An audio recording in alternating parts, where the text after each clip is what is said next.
trip. We even went to the same school all the way through college, St. Anthony's, Waller, and the good old Hawkeye Community College. Who thought we'd graduate from there? But we did. We made it. So as you can imagine, Sarah and I have been influenced by a lot of the same people growing up. We learned a lot of the valuable lessons about what to do and what not to do, a few of which I'd like to share with you all now. So when we were toddlers, we learned that if and when we ever have children, to make sure you always pack an extra pair of underwear during that potty training phase, as you never know who may have an accident in the ball pit. We learned we'd have a high standard of outdoor Christmas decorations atop, as our fathers were the best of the best.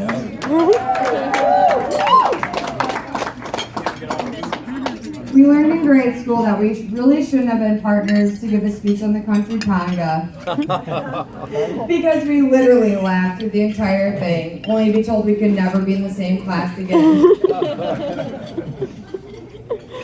We learned how to drive in a snowstorm through Julie Trestle. Once you hit those hills, make sure to pump the brakes the entire way down.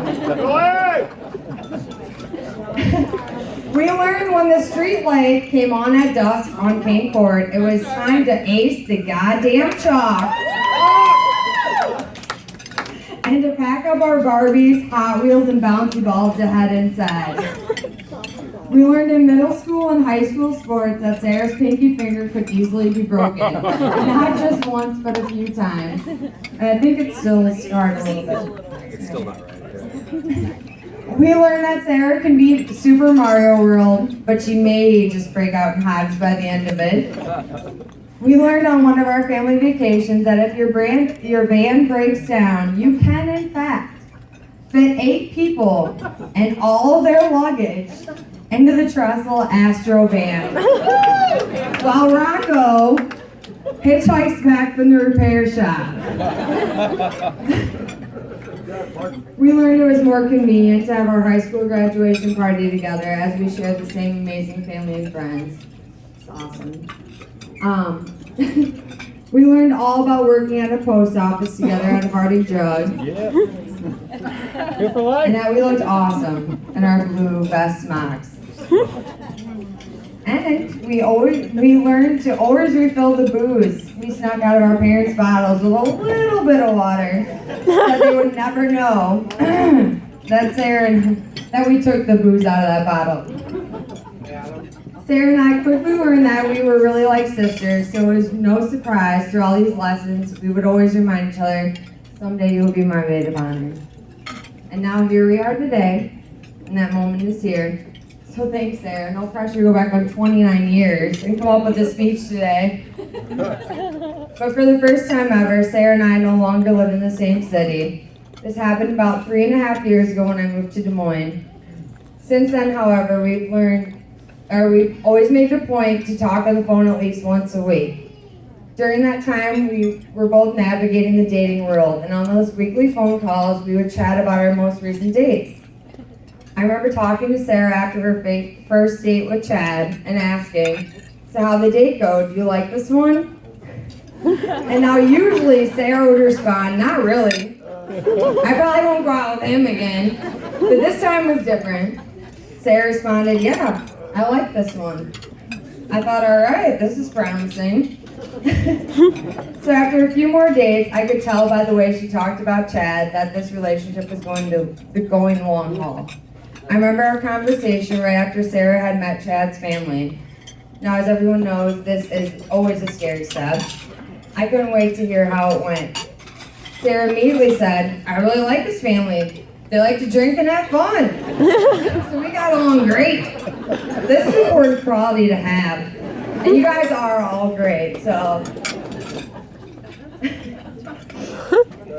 I remember thinking after that, this is going long haul. Sarah immediately said, oops, sorry, I'm off. Okay, hold on. I've been drinking. But after that conversation, when she really liked Chad's family, I remember thinking, someday you're going to give him a maid of honor. And that came to mind, and I said, okay, I better start coming up with some ideas. Chad is 2 for 2 here.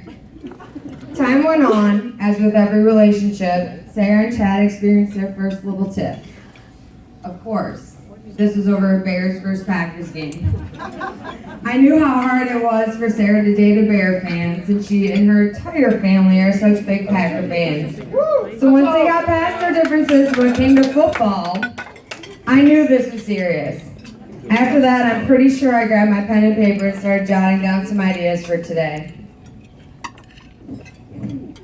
But the tell-all sign that we would 100% be here today was when I was talking to Sarah about 8 months into them dating.